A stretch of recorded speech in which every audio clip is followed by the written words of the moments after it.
My mother smiles when she sees Albert. Keisha and me walk into Peterson's.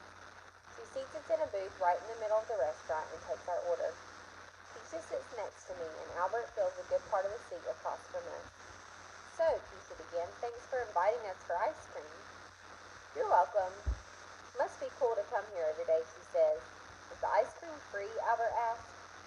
My mom doesn't let me have ice cream more than once a week, and it isn't free, but we get it for half off, I think, I tell them. Albert fidgets a bit. So, do either of you ever miss Miss Hall? Our old teacher, Miss Hall, I say. She was okay, but I like Mr. Daniels way more. He's nice. He is, Keisha says. He's goofy, but in a good way. Yeah, I say. I do not think he's a trusting person, Albert says. Mr. Daniels? I ask. Albert rubs his palms on the top of his jeans. He inquired about my bruises. I think he hypothesized that they came from my parents. Then I had to speak with the school psychologist. My parents rescue insects and arachnids from our home, taking them outside rather than killing them. It's illogical for my parents to save spiders and hit their own sons. I look over at Keisha, hoping she knows what to say, but she doesn't. I take a deep breath. Well, Albert, even I've wondered where those bruises come from.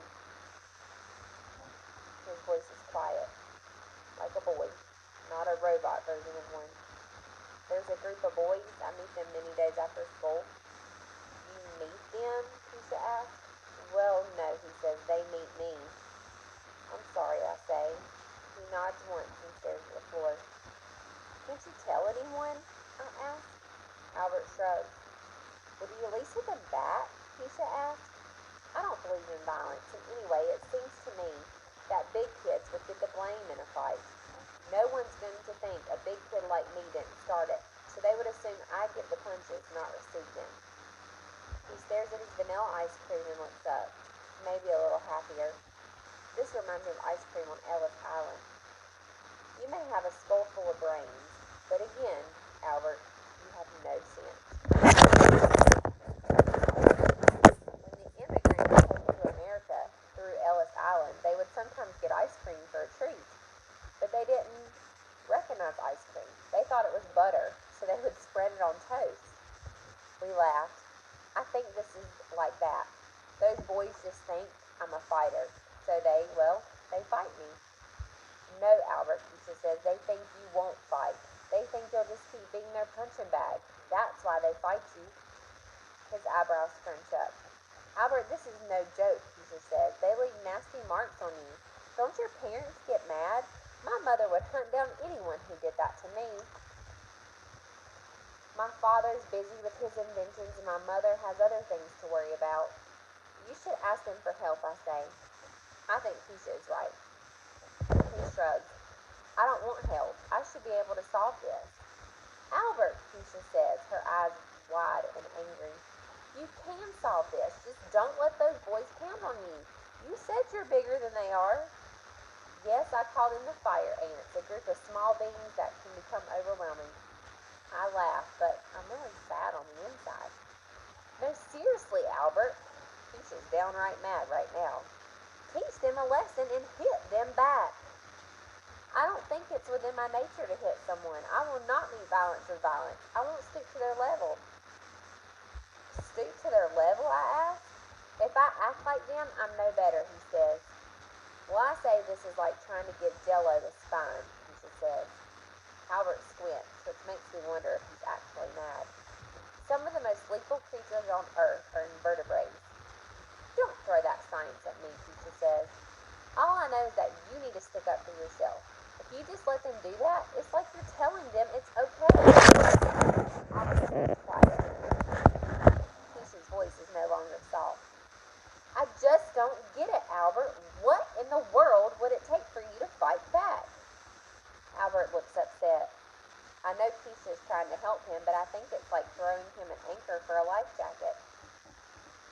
So, Albert, you've always liked science, I asked, trying to get another conversation going.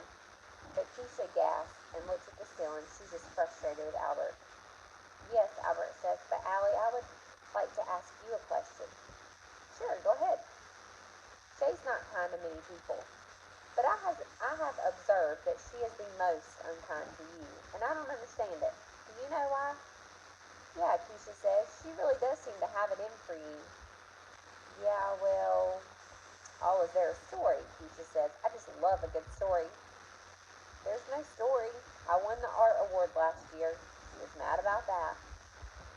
Oh no, there's more of a story, alright. Now spill it. Let's just say she holds grudges. Spill it.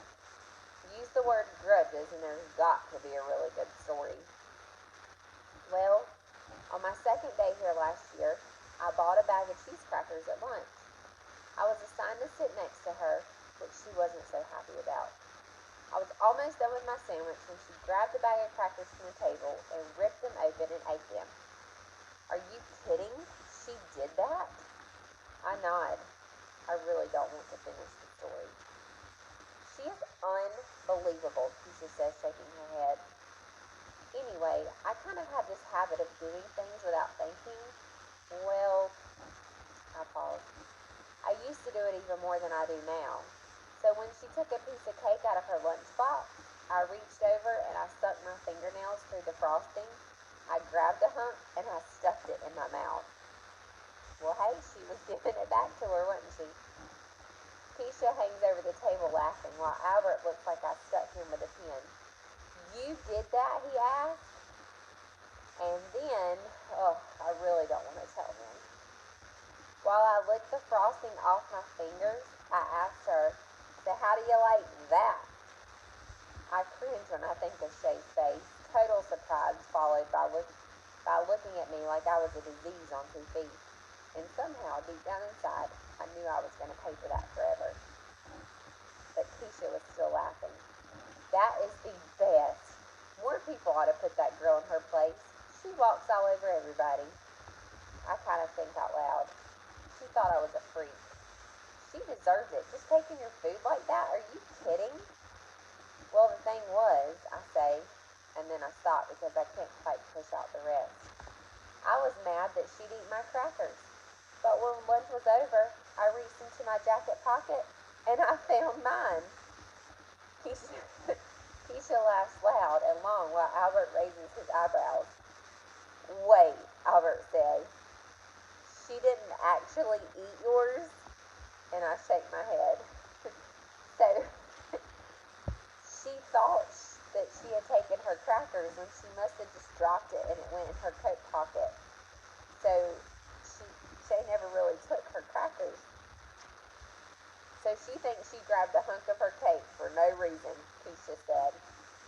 Yeah, kind of. Keisha's laughter gets even louder just as my mother is looking across the restaurant giving me the look. Keisha leans against me and